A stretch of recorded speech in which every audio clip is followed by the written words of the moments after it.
할렐루야, 반갑습니다. 코로나 방역 조치 후속 일환으로 인해 이번 주와 다음 주는 비대면 온라인 예배로 예배를 드리게 되었습니다.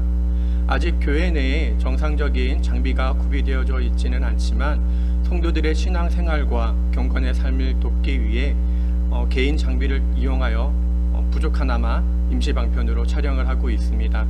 참고하시기를 바라며 이 시간 이 말씀을 통해서 위로받고 또 용기 얻는 시간 되시기를 주님의 이름으로 축복합니다. 다 같이 찬송 부르신 후에 7월 18일 주일 온라인 예배 시작하도록 하겠습니다. 찬송가 19장 찬양하시겠습니다. 다 같이 찬송가 19장 참 즐거운 노래를 찬양하시겠습니다.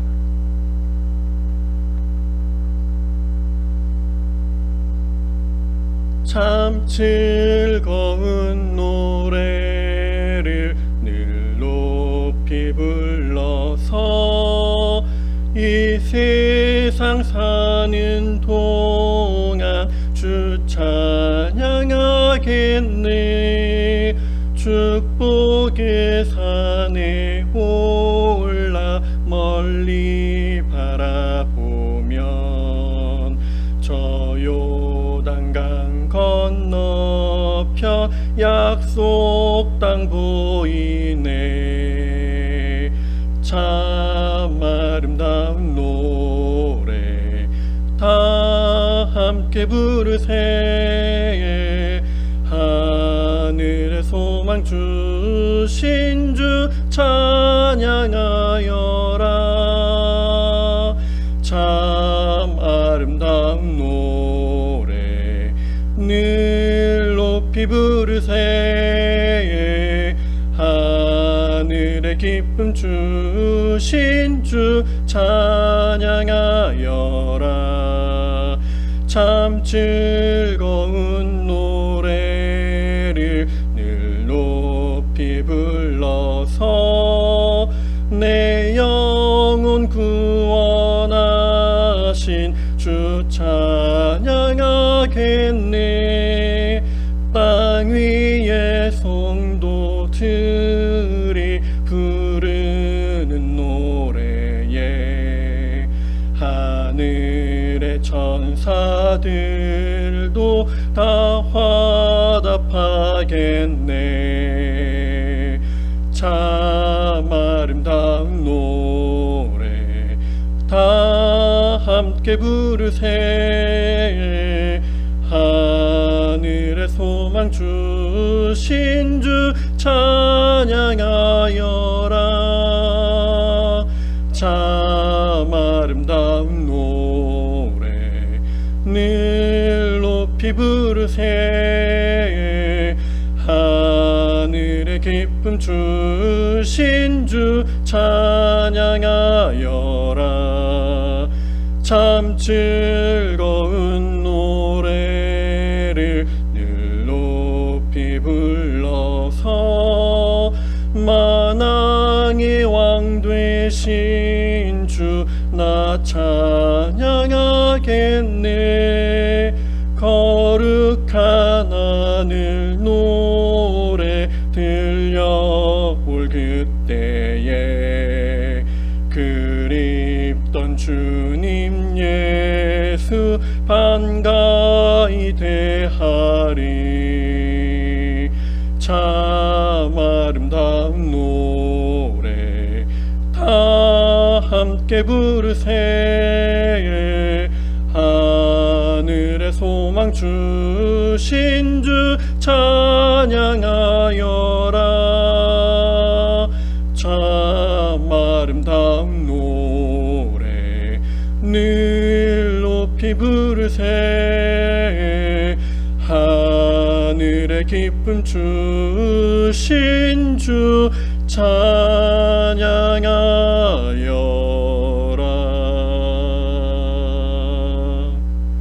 아멘.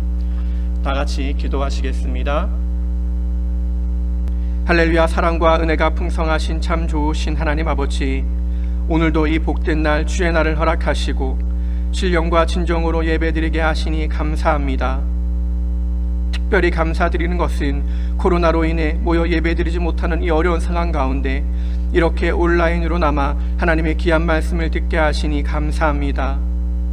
모이기를 피하는 어떤 이들의 습관과도 같지 아니하고 오직 모이기를 힘쓰라 말씀하신 그 주님의 말씀과 명령을 기억함으로 이 시간 335 모였사오니, 그리고 혼자서라도 이 예배의 시간을 지키고자 모였사오니 각기 처소에서 예배드리는 우리 모든 심령들에게 하나님의 한량없는 복과 넘치는 은혜가 함께하여 주옵소서. 주님, 대한민국뿐만이 아니라 온 세상이 코로나로 인해 어려움에 처해 있습니다. 물론 우리는 하나님의 그 큰 뜻을 알지 못합니다. 하지만 그럼에도 우리 믿는 믿음의 성도들이 이 어려운 환난과 시험 가운데 끝까지 믿음을 저버리지 아니하고 매일매일 순간 말씀으로 성령 충만으로 승리하는 삶을 살아가게 하여 주옵소서. 나라와 민족을 위해 기도합니다. 그 어느 때보다 어려운 이 시대 가운데 주님의 긍휼을 구합니다. 일어나셔서 속히 오셔서 이 나라 이 민족을 구원하여 주시고 믿지 않는 영혼들이 주님께로 돌아오는 기회가 되게 하여 주옵소서. 이 땅을 치리하는 모든 지도자들이 하나님의 진노와 자비의 말씀을 깨닫게 하시고 주를 경외함으로 정직과 성실로 다스리게 하여 주옵소서. 남과 북이 하루빨리 통일이 되어 한민족을 이루게 하시고 지금보다 더욱더 번영하고 서로 사랑하는 통일된 국가, 주가 다스리는 나라가 되게 하여 주옵소서. 코로나로 인해 육체적으로, 정신적으로, 경제적으로 어려움에 처한 사람들이 많습니다. 그들을 위로하여 주시고 그들의 마음 가운데 안식을 허락하여 주옵소서. 우리 교회를 위해 기도합니다. 작년 어려운 시간을 보내고 우리의 마음 가운데 아직도 치유되지 않는 그런 섭섭함과 아쉬움이 남아 있습니다. 승자도 패자도 없는 우리 모두가 죄인이며 하나님 앞에 부끄러운 자들임을 이 시간 고백하오니 우리의 마음을 십자가의 보혈로 정결케 하여 주시고 오직 예수님만 바라보게 하여 주옵소서. 지나간 것에 마음을 빼앗기지 않게 하시고 이제 교회를 위해 하나님의 나라와 영광을 위해 앞만 바라보게 하여 주옵소서. 날마다 성령 충만하게 하시고 그 성령의 충만함으로 우리에게 맡겨진 사명에 충성을 다하고 열심을 내게 하여 주옵소서. 안타깝게도 빈자리가 너무나 많습니다. 이 모든 것이 우리의 탓일 터인데, 우리의 부족하고 열심을 잃은 게으름 때문일 터인데, 주님, 저희를 불러 깨워주시고 다시금 열정을 회복하게 하여 주옵소서. 교회의 임직자들과 각 부서가 다시금 잃어버린 하나님의 마음을 깨닫게 하시고 이 성전이 가득 채워지는 놀라운 기적이 나타나게 하여 주옵소서. 이 예배를 위해 기도합니다. 특별히 온라인으로 드려지는 이 예배 가운데 사단과 마귀의 유혹과 시험이 틈타지 않게 하여 주옵시고 오직 말씀에만 집중할 수 있는 시간 되게 하여 주옵소서. 천군 천사로 우리의 마음과 우리의 생각을 지켜주셔서 이 시간 오직 하나님의 말씀만이 선포되어지게 하여 주옵소서. 말씀을 전하는 사람이나 말씀을 듣는 사람이나 동일한 은혜가 나타나게 하여 주옵시고 우리의 심령 가운데 하나님의 말씀이 온전히 자리 잡는 시간 되게 하여 주옵소서. 부족한 주의 종을 단위에 세우셨사오니 성령으로 주장하여 주시고 마땅히 전해야 할 바를 전하게 하시며 마땅히 들을 바를 듣게 하여 주옵소서. 주의 종을 권능의 오른손으로 다스려 주옵시고 이 예배가 마쳐지는 모든 순간까지 오로지 예수 그리스도만이 높임을 받게 하여 주옵소서. 감사를 드리며 이 모든 말씀 예수 그리스도의 이름으로 기도드립니다. 아멘. 오늘 은혜 받으실 하나님의 말씀은 이사야서 1장 24절로 31절까지 말씀입니다. 이사야서 1장 24절로 31절까지 말씀입니다. 구약성경 716페이지 정도에 있습니다. 이사야서 1장 24절로부터 31절까지의 말씀 다 찾으신 줄 알고 제가 봉독하도록 하겠습니다. 그러므로 주 곧 만군의 주 이스라엘의 능하신 이가 말하노라. 내가 내 대적들로부터 떠나 짐을 덜고 내 원수들에게 복수하리라. 또 내가 내 손을 내게로 돌려 내 찌꺼기를 정결하게 제거하며 내 모든 주석을 치워버리고 내 재판관들을 처음과 같이 내 좋은 자들을 처음 시작하던 때와 같이 회복하리라. 그리한 뒤에야 내가 의의 도시 신실한 도시라 불리리라. 시온은 판단의 공의로 구속을 받으며 그녀의 회심하는 자들은 의로 구속을 받으리라. 범법자들과 죄인들은 함께 멸망하고 주를 버리는 자들도 소멸되리니 너희가 원하던 상수리 나무들로 말미암아 그들이 부끄러움을 당하리라. 또 너희가 택한 동산들로 인하여 너희가 당황하리니 너희는 잎사귀가 시드는 상수리 나무같이 되며 물 없는 동산같이 되리라. 강한 자는 산 부스러기 같이 되고 그것을 만든 자는 불꽃같이 되어 그들이 둘 다 함께 탈 터이나 아무도 그들을 끄지 못하리라. 아멘. 코로나 위기를 통해 많은 사람들이 한국교회에 위기가 찾아왔다라고 이야기합니다. 하지만 이러한 위기설은 어제 오늘만의 이야기는 아닙니다.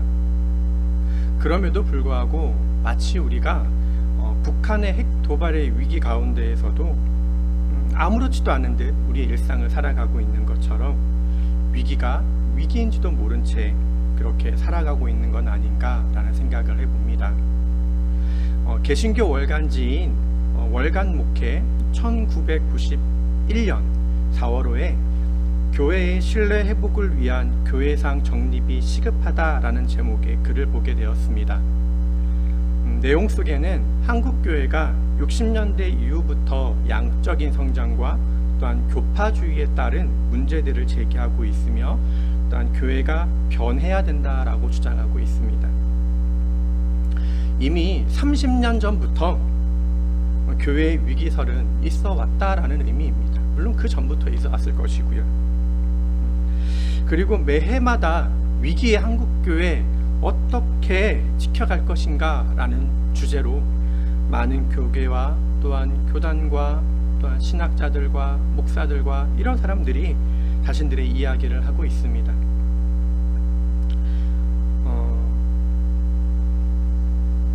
우리 교회 역시 하나님의 보호하심과 은혜 가운데 창립 37주년을 맞이한 역사 있는 교회가 되었음을 주님께 감사드립니다. 물론 그동안 교회 안팎으로 많은 문제와 어려움이 있어 왔습니다. 어찌 보면 코로나의 위기보다 우린 신앙의 기본적인 어떤 본질의 문제에 인해 더 많은 시련과 어려움을 당했는지도 모릅니다. 하지만 그럼에도 불구하고 주님께 감사할 까닭은 지금 이 자리를 지키고 있는, 물론 여기는 안 계시지만 지금 어딘가에서 보고 계실 터지만 지금 우리 교회를 지키고 있는 바로 저와 여러분들이 있기 때문일 것입니다. 주님을 사랑하고 주님께서 우리에게 맡겨주신 그리스도의 몸된 교회를 지키고자 하는 성도가 존재하는 한 어떤 어려움 가운데에서도 우리 주님은 당신의 교회를 지키신다라는 사실을 굳게 믿으시기를 바랍니다. 또한 믿음의 형제요 또한 자매인 동역자들을 위해 서로 격려하고 위로해 주시기를 바랍니다. 저는 오늘 하나님께서 이사야 선지자에게 보여주신 이스라엘의 멸망과 회복의 말씀을 통해 크게는 한국교회가 그리고 작게는 우리 교회가 나가야 할 방향과 비전을 함께 살펴보고자 합니다. 더욱이 바라기는 우리 교회와 성도들이 이 마지막 때에 거룩한 사명, 곧 그리스도의 지상명령 성취를 돕는 사역에 귀하게 쓰임받게 되시기를 주님의 이름으로 축복합니다. 그러한 성도와 교회가 되기 위해 첫째로 우리는 하나님께서 함께 하시는 교회가 되어야 합니다. 하나님께서 함께 하시는 교회가 무엇입니까? 성도와 교회를 통해 성령의 사역이 나타나는 교회입니다. 성령의 사역이 무엇입니까? 능력이 나타나는 교회입니다. 능력이 무엇입니까? 우리를 통해 성령의 열매가 나타나는 것입니다. 성령의 열매는 또한 무엇입니까? 신비한 기적과 체험을 이야기하는 것입니까? 물론 하나님께서는 그런 특별한 기적을 우리 가운데 보이실 수 있는 분이십니다. 그것을 우리는 의심하지 않습니다.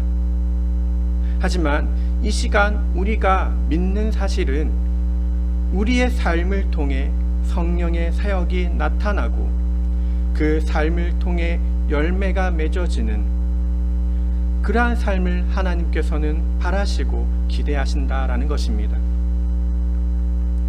하지만 이스라엘은 그런 삶을 살지 못했습니다. 하나님께서 그들과 함께하지 않으셨기 때문입니다. 하나님께서 함께하지 않으셨기 때문에 성령의 사역이 나타나지 않았습니다. 오히려 하나님께서는 부패하고 타락한 그들에게 멸망과 심판을 이야기하고 계신 것입니다. 24절의 말씀에 그러므로 주 곧 만군의 주 이스라엘의 능하신 이가 말하노라. 내가 내 대적들로부터 떠나 짐을 덜고 내 원수들에게 복수하리라. 또 내가 내 손을 내게로 돌려 내 찌꺼기를 정결하게 제거하며 내 모든 주석을 치워버리고 라고 말씀하고 계십니다. 타락한 백성, 부패한 백성을 하나님께서 말씀하시길 내 원수다 라고 이야기하고 계십니다. 또한 내 대적이다 라고 이야기하고 계십니다. 그뿐입니까? 이러한 원수와 대적을 하나님은 짐으로 여기신다 라고 이야기하고 계십니다. 이스라엘은 어떤 민족입니까? 약속의 민족입니다. 하나님의 선택받은 언약의 민족입니다. 그러한 이스라엘을 원수와 대적으로 여기고 또한 짐으로 여기신다라는 이 사실은 가히 충격적이지 않을 수 없습니다. 오늘날 교회도 이와 별반 다르지 않습니다. 그분의 핏값으로 세워진 이 교회가 영원할 것으로 믿는 것은 인간의 교만이자 타락의 증거입니다. 거룩한 성도들이 타락하여 하나님의 사역을 신실하게 준행하지 않는다면 교회가 더 이상 성령의 사역을 준행하지 않고 열매를 맺지 못한다면 오늘날의 교회 역시 하나님은 원수이자 대적으로 여기신다라고 말씀하고 계신 것입니다. 또한 골칫거리인 짐으로 여기신다라고 오늘 말씀은 그렇게 우리에게 경고하고 계신 것입니다. 우리는 이 말씀 가운데 두렵고 떨린 마음을 가져야 될 줄로 믿습니다. 타락이 무엇입니까? 부패가 무엇입니까? 우린 이 단어를 대할 때 소극적인 자세와 또한 적극적인 자세를 생각해 볼 필요가 있습니다.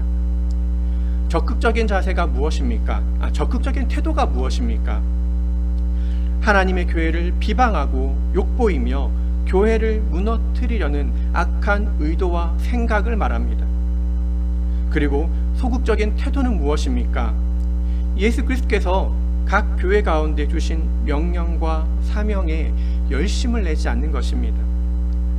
전도의 소극적인 자세, 그 자리에서 그냥 안주하려는 마음, 말씀을 배우려고 하지 않는 열정, 기도에 힘쓰지 않는 나태함, 하나님의 말씀보단 사람의 생각과 교리를 앞세우는 교만, 그리고 이 세대가 원하는 그 패러다임에 변화하지 못하고 반응하지 못하는 고집과 불통, 이 모두가 타락한 교회요 부패한 교회의 증거입니다. 하나님께서는 그러한 교회를 짐으로 여기시겠다라고 오늘 본문은 분명히 말씀하고 계십니다.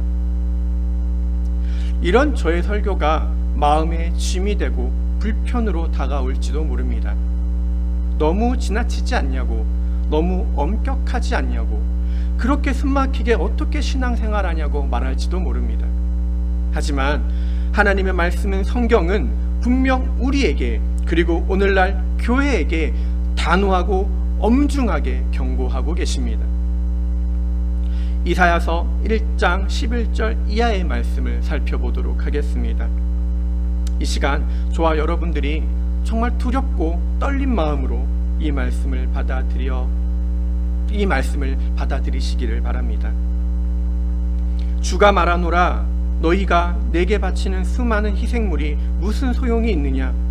나는 숫 양의 번제 헌물과 살찐 짐승의 기름으로 배가 부르며 수소나 어린 양이나 숫 염소의 피를 기뻐하지 아니하노라. 너희를 내 앞에 보이러 올 때에 누가 너희 손에 이것을 요구하였느냐? 단지 내 뜰을 밟을 뿐이니라. 다시는 헛된 봉헌물을 가져오지 말라. 분향하는 것은 내게 가증한 것이요, 월삭과 안식일과 집회로 모이는 것을 내가 견디지 못하겠노니 곧 엄숙한 모임 그 자체가 불법이니라. 내 혼이 너희의 월삭과 정한 명절을 미워하나니 그것들이 내게는 괴로움이니라. 그것들을 감당하기에 내가 지쳤느니라 라고 하나님께서는 말씀하고 계십니다. 타락한 교회와 성도들에게 하나님은 그 짐을 덜 방법과 때를 찾고 계신다라고 말씀하고 계십니다. 그 짐을 덜 방법이 무엇입니까? 이스라엘 나라와 그 민족 가운데 행하셨던 진노와 심판의 형벌입니다. 다시는 내게 헌물을 가져오지 마라. 내게 예배도 하지 마라. 그 자체가 불법이고 그 모임이 심히 괴롭고 참아주기에 지쳤다라고 하나님은 말씀하고 계십니다. 오늘날 부패한 교회와 껍데기뿐인 성도들에게 경고하고 계신 것입니다. 절대로 쉽게 신앙생활 하려고 하지 마십시오. 예배에 목숨을 걸고 주님께 목숨을 거는 자세를 잊지 마십시오. 교회 안에서 교제도 필요하고 쉼도 필요합니다. 하지만 그것이 우리 그리스도의 본분과 사명보다 앞서게 될 때, 봉사와 헌신이 하나님이 아닌 사람에게로 향할 때 이미 그 교회는 생명력을 상실한 교회가 되고 마는 것입니다. 단지 너희가 내 뜰을 밟을 뿐이니라 라고 하나님께서 말씀하시는 교회가 되고 마는 것입니다. 교회의 본질이 무엇입니까? 성도들이 일주일 만에 만나서 안부나 묻고 밥이나 한 끼 해먹고 수다나 떨고 가는 것이 교회입니까?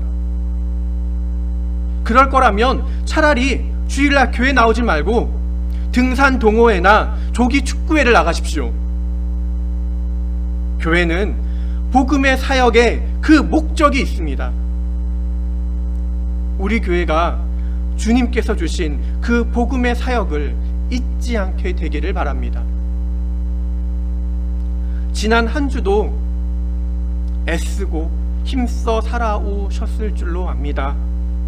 하지만 그렇다 하더라도 주일은 쉬는 날이다 라는 그런 생각이 혹시 우리 가운데 그런 신앙의 자세와 태도를 가지고 있다면 오늘 말씀을 통해 내 신앙과 내 믿음을 다시 한번 점검해 보시기를 바랍니다. 우리가 첫사랑을 품었을 때 그 순수했던 마음을 생각해 보십시오. 하나님께 더 많은 것들을 드리지 못해 안타까워했던 그 마음을 기억해 보십시오.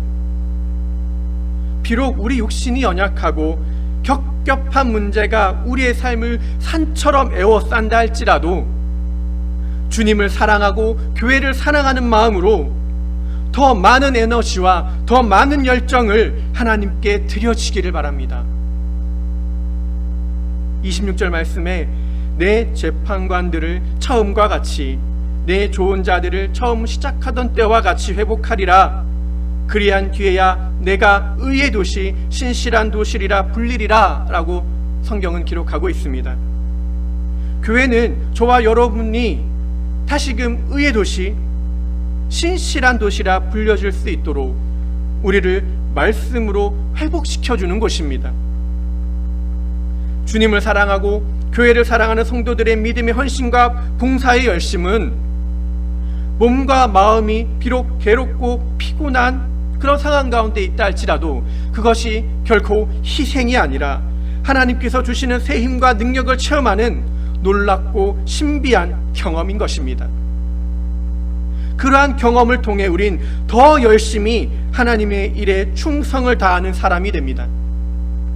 그리고 한 주간 담대하게 세상을 살아갈 용기를 얻게 됩니다. 이러한 능력의 선순환을 통해서 우린 각자의 신앙뿐만이 아니라 하나님께서 함께 하시는 교회를 체험하게 되는 것입니다.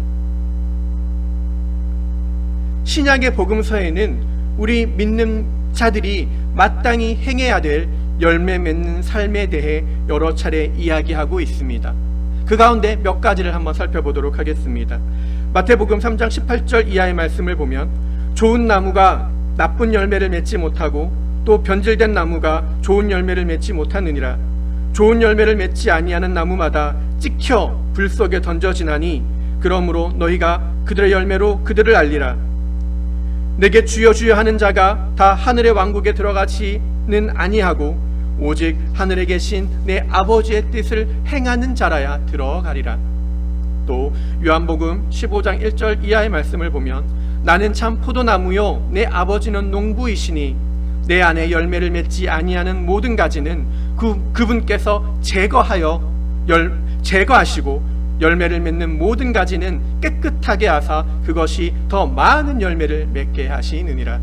또한 요한복음 15장 16절 이하의 말씀을 보면 너희가 나를 택하지 아니하고 내가 너희를 택하여 세웠나니 이것은 너희가 가서 열매를 맺게 하고 또 너희 열매가 남아있게 하려 함이요 또 너희가 내 이름으로 아버지께 무엇을 구하든지 그분께서 그것을 너희에게 주려 함이라 라고 이야기하고 있습니다.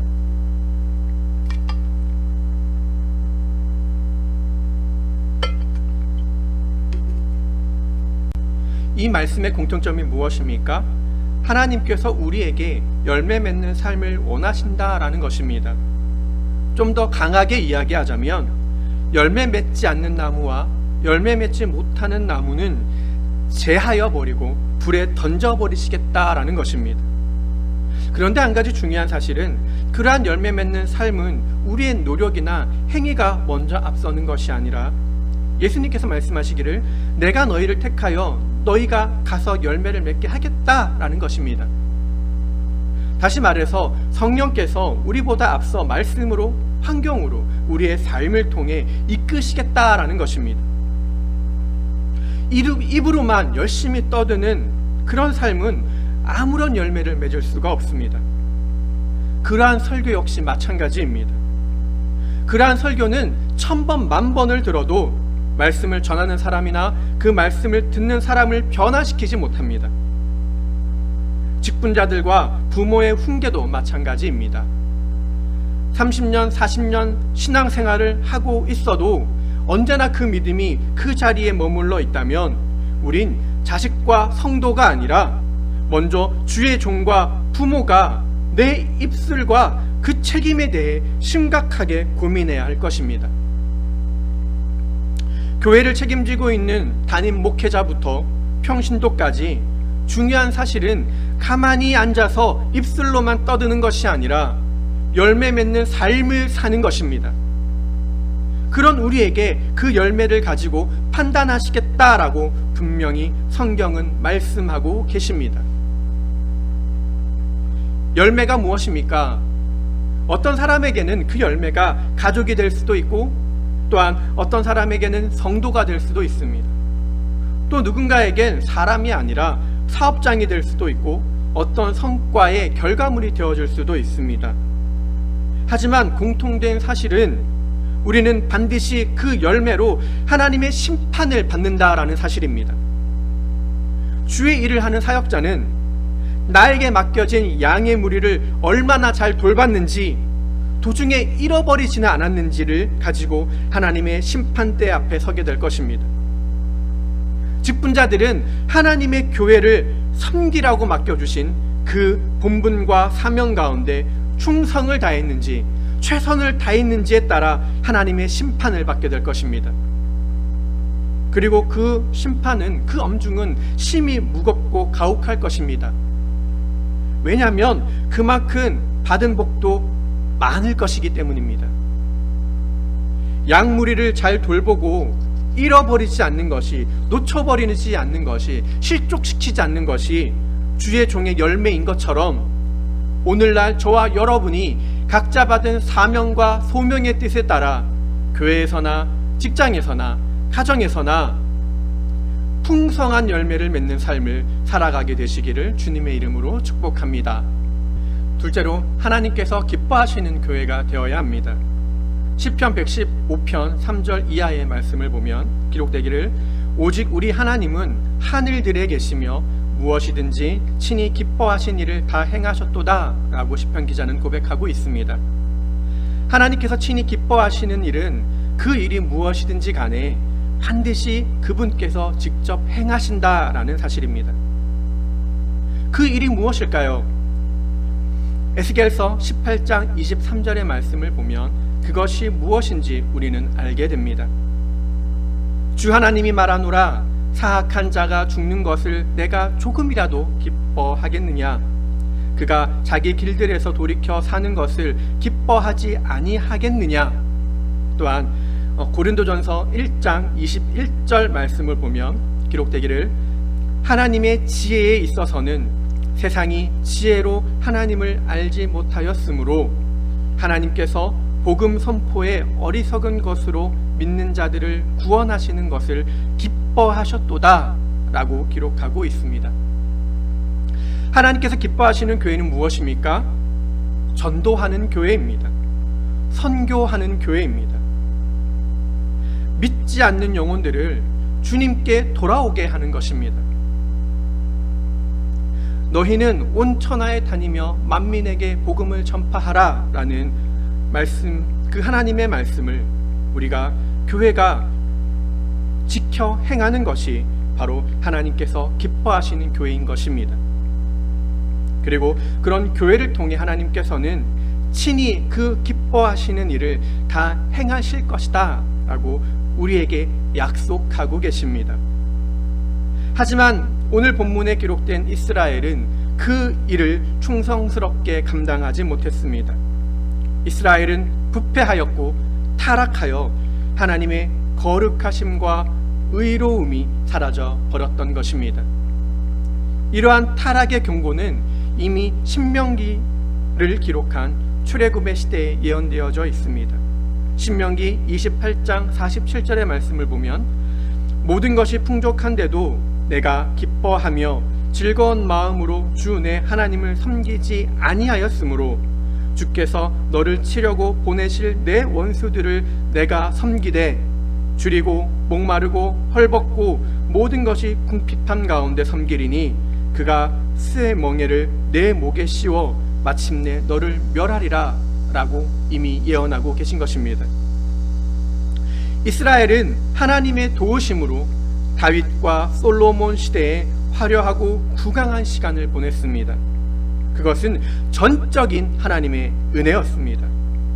의의 도시, 신실한 도시라 불릴 그 이스라엘 그 땅을 하나님께서 기뻐하셨기 때문입니다. 하나님은 그들에게 부족함이 없이 채워주셨습니다. 전쟁에서 승리하게 하셨고 궁핍함이나 굶주림이 없게 하셨습니다. 질병과 기근에서 건져주셨습니다. 하지만 그 모든 것이 풍족한 가운데 하나님을 더욱더 힘써 사랑하기보다는 물질을 더 사랑하고 이방 우상을 섬겼던 것입니다. 하나님의 그 기쁘신 계획을 수치와 조롱으로 변질시키고 말았던 것입니다. 이와 비슷하게 한국교회 역시 하나님의 특별한 사랑을 받은 민족입니다. 전 세계에서 그 유래를 찾아볼 수 없을 만큼 아주 짧은 시간 동안 정말 폭발적인 부흥과 성장을 이루었기 때문입니다. 1974년 8월 14일 여의도에서 열린 엑스플로 74 민족복음 대성회를 떠올려 보십시오. 첫날 집회에만 136만 명이 집회를 참가하였습니다. 그리고 그해 650만 명이 집회를 다녀갔습니다. 8월 달에 열린 집회이니 8, 9, 10, 11, 12, 5개월 동안 650만 명이 그 집회를 다녀갔던 것입니다. 이 집회를 기점으로 그 후로부터 한국 기독교는 폭발적인 성장을 하게 됩니다. 교회 간판만 걸면 수십 명의 새신자가 생겨났고, 모래밭에 십자가, 돌밭에 십자가만 꽂으면 그 교회가 부흥한다라는 우스갯소리가 나올 정도였습니다. 그 후 한국교회는 매해마다 20%씩 성장하여 80년대 초에는 전체 교인이 1000만 명에 이르게 되었습니다. 그 시대에는 모든 교회가 차고 넘쳤습니다. 그 당시 열심히 전도하고 섬겼던 교회는 지금 크게 부흥하여서 이름만 들어도 알만한 교회들이 다 되어져 있습니다. 하지만 그 영광도 잠시뿐, 한국교회는 양적 성장, 기복주의 신앙, 교파와 교리의 갈등 등으로 많은 후유증을 앓고 말았습니다. 이유가 무엇일까요? 부흥했던 그 까닭을 성령의 사역으로 인정하기보다는 목사의 능력과 자질, 성도의 열정과 헌신 등 인간의 영광으로 성령께서 하신 그 사역의 결과물을 덮어버렸기 때문입니다. 그때의 그 부흥은 오로지 성령께서 강권하셔서 이 땅 가운데 임한 결과인 걸 우리는 인정해야 될 것입니다. 오늘 본문 25절 이하의 말씀을 보면, 또 내가 내 손을 내게로 돌려 내 찌꺼기를 정결하게 제거하며 내 모든 주석을 치워버리고 내 재판관들을 처음과 같이 내 좋은 자들을 처음 시작하던 때와 같이 회복하리라. 그리한 뒤에야 내가 의의 도시 신실한 도시라 불리리라. 시온은 판단의 공의로 구속을 받으며 그녀의 회심하는 자들은 의로 구속을 받으리라 라고 말씀하고 계십니다. 하나님께서 기뻐하시는 교회는 분명합니다. 그리스도의 복음을 전하는 교회입니다. 하지만 하나님은 교만하지 않고 정결한 교회를 사용하시길 기뻐하십니다.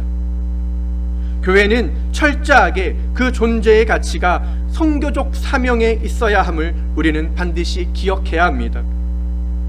만약 교회가 이 선교적 사명을 잊어버린다면 성령 하나님은 반드시 그 촛대를 옮겨버리실 것입니다. 원래 영국은 90% 이상이 예배드리던 전통적인 기독교 국가로 우리는 잘 알려져 있습니다. 하지만 지금은 국민의 10%도 되지 않는 시민만이 겨우 명맥을 유지하는 복음의 불모지가 되었습니다.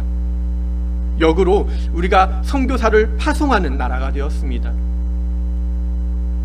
성도가 자연적으로 감소하여 예배당이 술집이나 카페로 팔려나가는 유럽 국가의 그런 선교 보고는 이제 더 이상 남의 집 불구경이 아니라는 생각이 듭니다.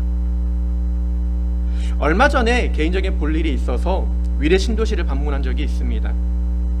한 학원 원장님과 대화를 하게 되었는데, 작년 코로나 때문에 많이 힘들지 않았냐라고 제가 질문을 드렸더니 저의 그 걱정이 무색하고 얼굴이 빨개질 정도로 학원들이 정말 차고 넘쳤다라고 이야기합니다. 사람들은 코로나로 인해 전도를 할 수 없었다고 말합니다. 그리고 지금도 코로나 때문에 전도할 수 없다라고 이야기합니다. 그런 성도들을 목회자들은 이해하는 척 위로합니다. 이것이야말로 이 시대의 타락한 교회의 증거입니다. 무책임한 주의 종들의 태도입니다. 우리는 모든 전쟁과 기근과 질병은 다 하나님께 속한 것임을 우리는 선포해야 할 것입니다. 우린 다만 때를 얻든지 얻지 못하든지 말씀을 전해야 합니다. 코로나로 인해 전도할 수 없다가 아니라 이젠 코로나 때문에 전도할 방법이 달라져야 한다라고 고백하고 우리가 머리를 맞대고 고민해야 하는 것입니다. 그러므로 우리 교회는 전도에 힘쓰는 교회가 되어야 한다라고 주장해야 하는 것입니다.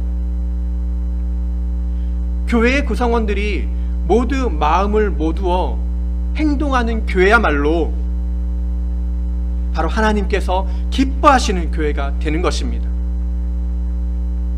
아무리 자주 모이고 바쁜 일상을 함께 보내도 복음의 진리를 떠나서 그 본분을 잊어버린 교회는 고인 물이 썩어가는 것처럼 타락하고 부패한 교회, 애물단지 취급을 받는, 짐짝 취급을 받는 그런 교회가 되고 마는 것입니다.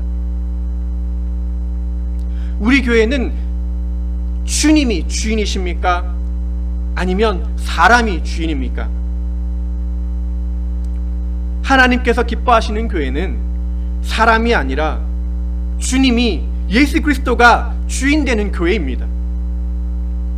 주인은 그리스도시요, 우리는 그분의 청지기일 뿐입니다. 종은 그 삭스를 받아서 주인의 명령에 복종해야 될 의무가 있습니다. 그리스도는 우리에게 자신의 핏값으로 우리를 구속하신 구원자 하나님이십니다. 우리가 하나님께서 기뻐하시는 교회로 변화되어야 할 이유는 바로 여기에 있는 것입니다. 히브리서 13장 16절 말씀을 보면 오직 선을 행하는 것과 나누어 주는 것을 잊지 말라. 하나님께서는 이 같은 희생을 매우 기뻐하시느니라 라고 말씀하고 계십니다. 여기서 선은 하나님의 말씀입니다. 그리고 나누어 주다는 떡을 떼는 것만을 의미하는 것이 아닙니다. 오직 그리스도의 참된 선, 즉 복음을 행하고 나누라는 뜻입니다. 그리고 하나님은 이와 같이 그 그리스도의 참된 복음을 전하고 나누는 것을 기뻐하신다, 아주 매우 기뻐하신다라고 이야기하고 계신 것입니다.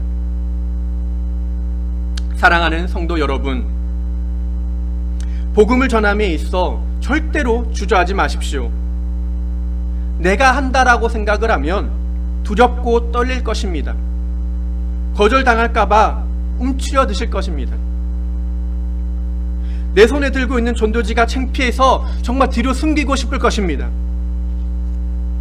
하지만 하나님께 먼저 지혜를 구하십시오. 이런 코로나 시대에 정말 성공적인 전도의 전략이 무엇일지를 항상 먼저 묻고 구하십시오. 우리는 단지 그리스도의 사역 앞에 복음의 전달자이며 복음의 증인일 뿐입니다. 구원은 여러분들에게 속한 것이 아니라 2000년 전 이미 그리스도께서 이루신 그 십자가의 사역을 우리의 두 눈으로 확증하는 것입니다. 그리하여 모든 지각에 뛰어난 성령께서 우리보다 앞서 일하시고 모든 것들을 계획하시고 도우실 것입니다. 두렵고 떨릴 이유가 하나도 없는 것입니다. 우리가 복음을 전할 수 있는 먼저 된 믿음이다라는 그 사실만으로도 기뻐하시고 감사하시길 바랍니다. 우리 교회가 모이면 예배하고 기도하고 흩어지면 전도하는 그런 선교적 사명의 교회가 되기를 바랍니다.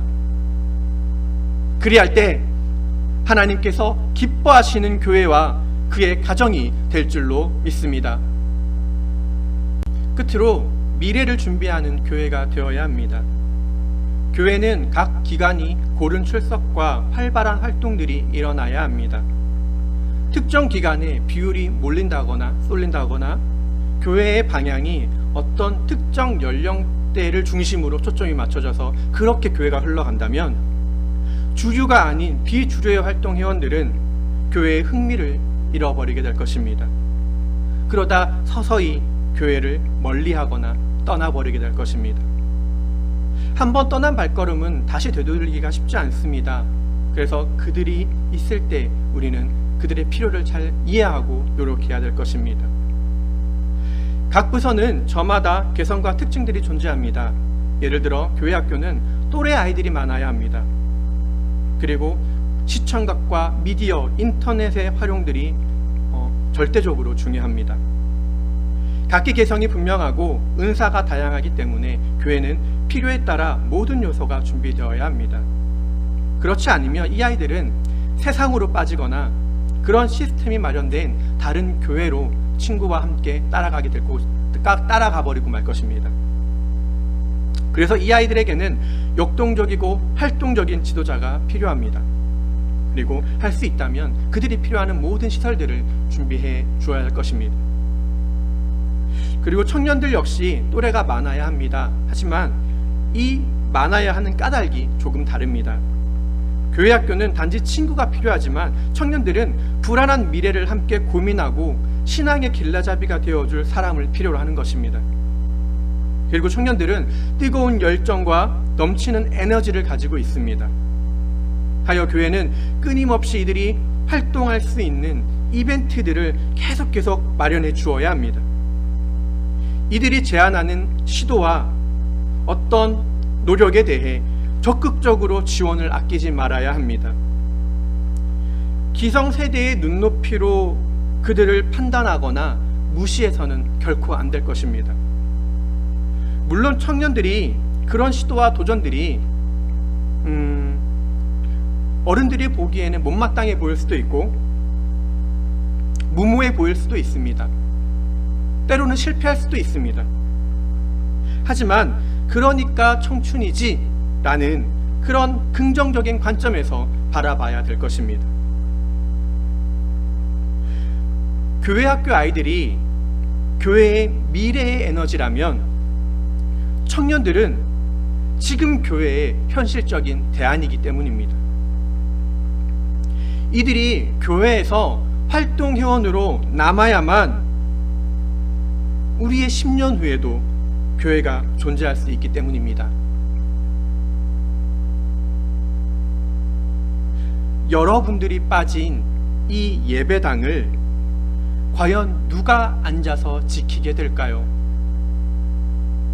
우리는 교회의 주도권을 다음 세대들에게 하루라도 빨리 넘겨주어야 합니다.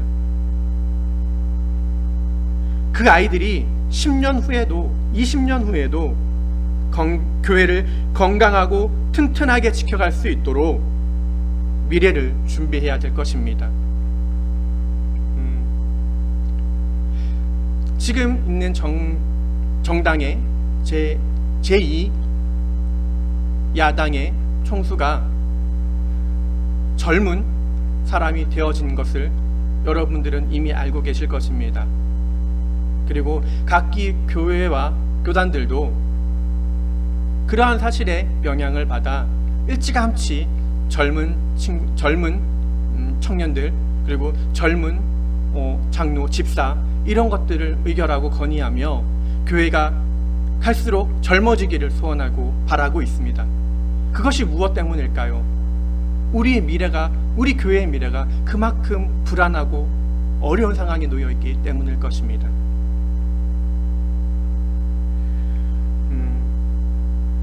우리 교회 역시 이미 많이 늦었고 그동안 많은 사람들을 놓쳤고 잃었습니다. 하지만 우리가 늦었음을 인정할 때 그때가 가장 빠른 때가 될 수 있음을 우리는 기대하고 또한 기도해야 될 것입니다. 그 아이들이 올바르게 성장할 수 있도록 우리는 그 아이들을 응원해주고 격려해 주어야 할 것입니다. 이 두 기관이 미래의 동력이라면 여성봉사회와 남성봉사회는 과거의 자랑이자 또한 우리의 영광일 것입니다. 이 두 기관은 친교를 중요하게 생각합니다. 하지만 이 둘 사이에는 조금 친교의 내용이 다릅니다. 여성봉사회는 자녀의 양육과 가족의 문제 같은 어떤 부인의 사이의 그런 내용들이 연대의식을 중요하게 생각하고 있습니다. 그래서 온라인 채널보다는 오프라인으로 각종 모임과 교제의 시간을 많이 보내기를 원합니다. 때로는 구역을 나눠서 구역 신방, 구역 예배를 드리는 것도 효과적일 것입니다. 교회 내에서도 전도, 봉사, 섬기는 각종 일의 핵심이 되는 부서입니다. 어느 교회를 가더라도 이 여성 봉사회가 없으면 교회가 돌아가지를 않습니다. 그래서 여성 봉사회는 다정다감하고 세심하고 섬기는 리더자를 필요로 합니다. 남성 봉사회의 경우도 친교를 중요하게 생각하지만 집안의 가장으로서 해야 되는 어떤 경제적인 활동의 유대관계와 정보의 교류를 중요하게 생각합니다. 그래서 큰 교회에서는 각종 비즈니스 활동들이 이 교회 안에서 일어나는 이유가 바로 여기에 있습니다. 평일에는 각자의 생업이 있기 때문에 자주 만나서 교제하기보다는 주로 공적인 교회 모임을 통해 제한적인 교제가 일어납니다. 하여 아무리 교회의 의도가 좋고 바람직하다 할지라도 오프라인의 많은 교제를 권유하는 것은 이 남성 봉사회의 성도들에겐 조금 부담으로 다가올 수 있습니다.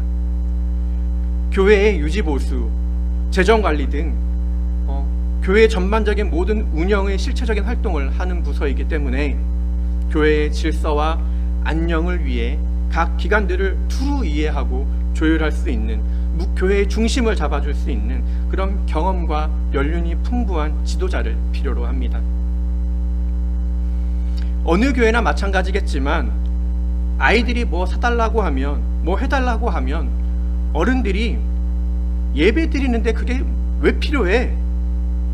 그게 왜 필요한데? 라는 이런 세대 간의 가치관의 충돌이 종종 나타나고는 합니다. 예배 중심, 말씀 중심의 교회 생활, 그것이 가장 중요하다고 믿는 사람들이 있고, 또는 더 좋은 환경에서 예배 드리기를 원하는 그런 사람들이 있을 수 있습니다. 이 두 의견은 모두 맞는 말입니다. 하지만 교회는 이러한 의사결정에 있어 시험에 들거나 상처를 받아 떠나는 성도가 없도록 서로 이해하고 수용하는 노력들이 필요로 합니다. 예를 들어 우리 교회는 각 부서들이 있고 다른 교회도 각 부서들이 있겠지만 각 부서장들이 정기적으로 모여서 모임을 갖는 것이 좋은 예가 될 것입니다. 그리고 새신자에 대한 특별한 관리와 교회의 정착을 위한 시스템이 마련되어야 할 것입니다. 필요하다면 조직을 만들어서라도 어렵게 방문한 그런 새신자들을 그냥 놓쳐버리는 안타까움이 발생하지 말아야 할 것입니다. 하지만 무엇보다 이러한 정상적인 모임이 되어질 수 있도록 예배 출석률과 또한 전도에 힘쓰는 공통의 노력이 가장 시급한 문제일 것입니다. 오늘 본문 말씀을 보면 미래를 준비하는 교회의 바른 기준을 제시하고 있습니다. 29절 말씀을 보면 너희가 원하던 상수리 나무들로 말미암아 그들이 부끄러움을 당하리라. 또 너희가 택한 동산들로 인하여 너희가 당황하리니 너희는 잎사귀가 시드는 상수리 나무같이 되며 물 없는 동산같이 되리라 라고 말씀하고 있습니다. 교회가 사람을 모으기 위한 다양한 시도를 할 수 있습니다. 유명한 인사를 초청할 수도 있고 부흥 강사를 불러서 부흥회도 할 수 있습니다. 교회 건물이나 인테리어에 투자를 할 수도 있고 시스템이나 환경을 개선하고 구축할 수도 있습니다. 하지만 그 모든 방법 위에는 반드시 하나님의 말씀, 하나님의 뜻을 먼저 구하는 본질을 잊어서는 안 될 것입니다. 이스라엘 백성들이 먹고 배부른 까닭에 부와 명성을 쌓아 올린 까닭에 더 이상 하나님을 찾지 않았습니다.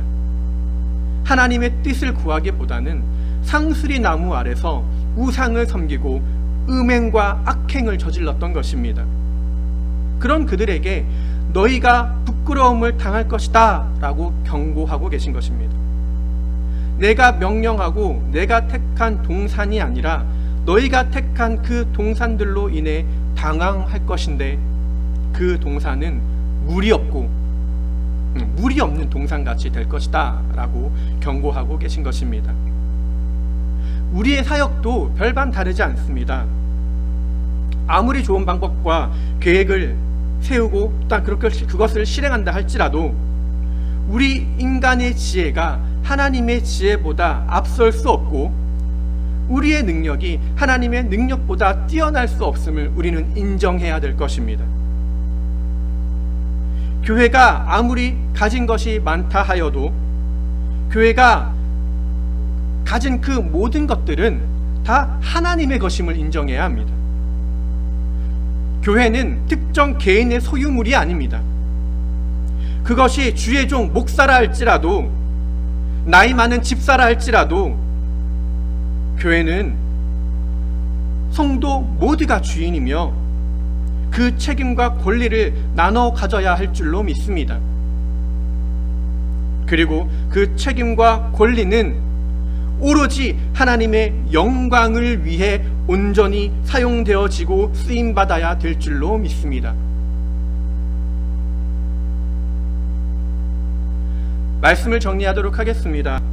본문 25절 이하의 말씀에 기록되기를 또 내가 내 손을 내게로 돌려 내 찌꺼기를 정결하게 제거하며 내 모든 주석을 치워버리고 내 재판관들을 처음과 같이 내 좋은 자들을 처음 시작하던 때와 같이 회복하리라. 그리한 뒤에야 내가 의의 도시 신실한 도시라 불리리라. 시온은 판단의 공의로 구속을 받으며 의에 회심하는 자들은 의로 구속을 받으리라 라고 기록하고 있습니다. 하나님은 부패하고 타락한 이 마지막 때에도 재판관들을 처음과 같이 좋은 자들의 처음과 같이 믿음의 성도들과 이 땅의 교회를 회복시켜 주시겠다라고 약속하고 계십니다. 또한 회복된 우리를 통해서 의의 도시 신실한 도시라 불리게 하겠다라고 약속하고 계십니다. 우리가 할 일은 무엇입니까?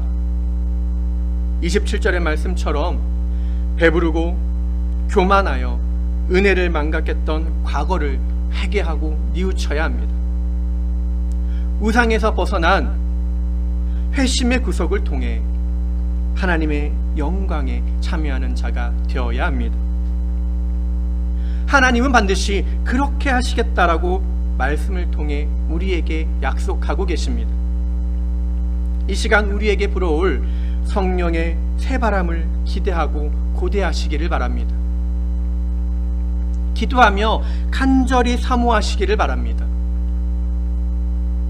내 고집과 생각은 십자가 앞에 내어놓고 성령의 새바람 앞에 믿음으로 순종하는 저와 여러분들이 되시기를 바랍니다. 마지막으로 말씀 한 구절만 보고 마치도록 하겠습니다. 고린도전서 4장 2절 이하의 말씀을 보면 맡은 자들에게 구할 것은 충성이니라. 너희에게나 다른 사람에게나 판단받는 것은 내게는 매우 작은 일이라. 나도 나를 판단하지 아니하노니 내가 자책할 아무것도 깨닫지 못하나 이로 말미암아 의롭다함을 얻지 못하노라.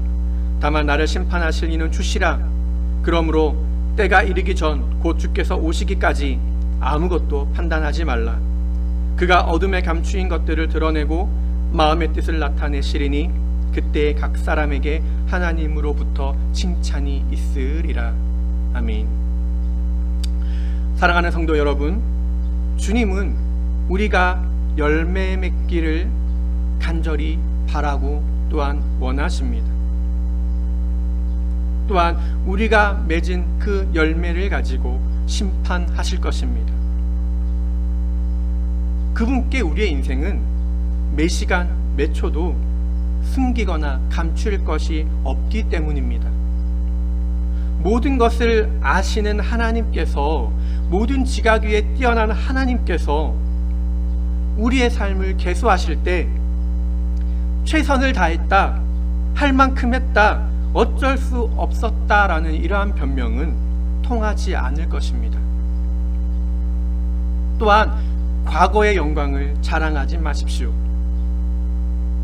과거의 자랑은 이미 그 상급과 칭찬이 하늘에 쌓여 있거나 아니면 우리의 삶의 축복으로 이미 받아 누렸을 것이기 때문입니다. 이젠 다 지나간 과거다라는 사실을 기억하시기를 바랍니다. 내가 과거에 어쨌는데 저쨌는데 우리 교회가 과거에는 어쨌는데 저쨌는데 2번, 3번, 4번 계속 우려먹을 수 있는 사골뼈처럼 그렇게 우리가 우려먹을 수 있는 축복의 사골뼈가 아니라는 사실을 기억하시기를 바랍니다. 그냥 지금만 보십시오. 지금의 내 믿음, 지금의 우리의 가정, 지금의 우리의 교회, 지금이 어떤 모습인지 현실을 바로 직시하라는 뜻입니다. 인정할 수 없는 마음과 핑계대려고 하는 마음, 변명하고 남 탓만 하려고 하는 마음은 아직도 우리가 교만하다라는 증거입니다. 우리가 아직도 죄인이라는 증거입니다. 지금 우리 삶이 무너지고 황폐하다면 지금 성령께서 주시는 열매가 나타나지 않는다라면 그 사실만으로도 우리의 신앙과 우리의 교회는 부패하고 썩어간다라는 사실을 명심하시기를 바랍니다. 다시는 헛된 예물을 가져오지 말아라. 예배하는 것이 내게는 가증한 것이다. 너희의 모임은 그 자체가 불법이다. 너희의 예배를 내가 미워하고 그 예배가 괴롭다. 심히 괴롭고 내가 이젠 지쳐버렸다라고 말하는 그 하나님의 탄식과 그 안타까운 교회가 되지 않기를 바랍니다. 그러기 위해 하나님께서 기뻐하시는 교회, 주의 영과 함께 열매 맺는 교회와 성도, 끝으로 주님께 다음을 준비하는, 다음 세대를 준비시키는 그러한 건강한 교회와 그의 가정이 되어 주시기를 주님의 이름으로 축원드립니다. 아멘. 기도하시겠습니다. 사랑해 주님 감사합니다. 우리를 거룩한 자녀로 불러주시고 하나님의 귀한 말씀을 듣게 하시니 감사합니다. 오늘의 이 귀한 말씀을 마음판에 새기고 믿음으로 승리하는 우리 모두가 되게 하여 주옵소서. 주님을 사랑하고 교회를 사랑하며 이웃을 내 몸과 같이 사랑하는 우리 모두가 되어서 이 마지막 때에 하나님께서 우리 교회와 각자에게 분부하신 사명을 충성스럽게 잘 감당하는 우리 모두가 되게 하여 주옵소서. 말씀을 들음으로 그치는 것이 아니라 실천하며 범사에 본이 되는 삶을 살기를 소망하오니 성령 충만으로 인도하여 주셔서 매일매일 순간 믿음으로 승리하는 삶을 살게 하여 주옵소서. 감사를 드리며 이 모든 말씀 예수 그리스도의 이름으로 기도드립니다. 아멘. 다같이 찬송하시겠습니다. 다같이 찬송가 464장 찬양 드리시겠습니다. 시온성과 같은 교회 찬송가 464장 찬양하시겠습니다.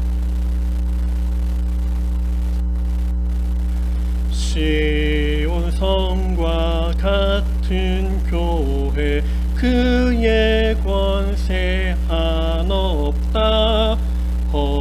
허락하신 말씀대로 주가 너를 세웠네. 반석 위에 세운 교회 흔들 자가 누구뇨. 모든 원수에 워싸도 아무 근심 없도다. 생명샘이 흘러나와 모든 성도 마시니 언제든지 솟아나와 부족함이 없도다. 이런 강이 흘러나니 누가 목이 가라랴.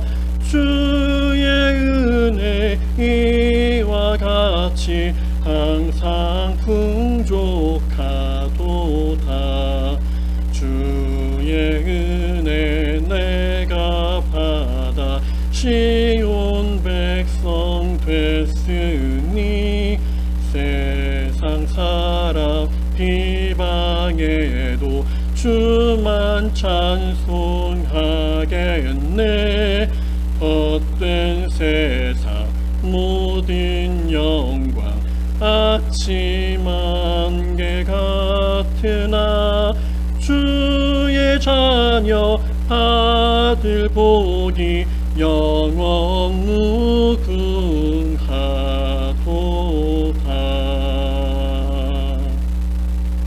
아멘. 광고 드리도록 하겠습니다. 교회 홈페이지 게시판 교회 소식란에 지난주 목사님의 설교문이 업로드되어 있습니다. 지난주에 예배를 참석하지 못한 분이시나 아니면 신앙생활에 도움 되시기를 바랍니다. 다른 광고사항은 교회 소식란에 매 주마다 주보를 업로드하고 있습니다. 온라인 예배가 드려진다 할지라도 매 주일 주보는 항상 업데이트해서 올려드리고 올려드리고 있으니 주보 클릭해서 확인하시고 어떤 광고사항을 확인해 보시면 좋을 것 같습니다. 또 기타 광고사항이 있으시면 저한테 말씀해 주시면 반영해 드리도록 하겠습니다. 자, 폐회 기도 드리고 예배를 마치도록 하겠습니다. 다 같이 기도하시겠습니다. 사랑해 주님 감사합니다. 주의를 지키기 위해 각기 처소에 모여 있는 우리 모든 성도들을 기억하여 주옵소서. 우리 마음이 딴 곳에 있지 아니하고 오직 하나님의 말씀에 있음을 감사를 드립니다. 오늘 이 특별한 예배를 기억하여 주시고 예배에 참여한 모든 개인과 가정과 직장과 사업장 안에 주님의 넘치는 은혜가 함께하여 주옵소서. 특별히 한 주간 질병으로 인하여 어려움 당하지 않게 하여 주옵시고 우리의 신앙이 날마다 성장하여 질병과 기근보다 더 위대하신 하나님만을 바라보게 하여 주옵소서. 매일 성령 충만하게 하셔서 주님의 계명과 그 명령을 따르는 삶을 살게 하여 주옵소서. 이번 한 주도 주님께서 돌보아 주실 것들을 믿고 기대하오며 이 모든 말씀 우리를 죄에서 구속하여 주신 예수 그리스도의 이름으로 기도드립니다. 아멘. 복된 한 주간 되시기를 주님의 이름으로 축복합니다. 감사합니다.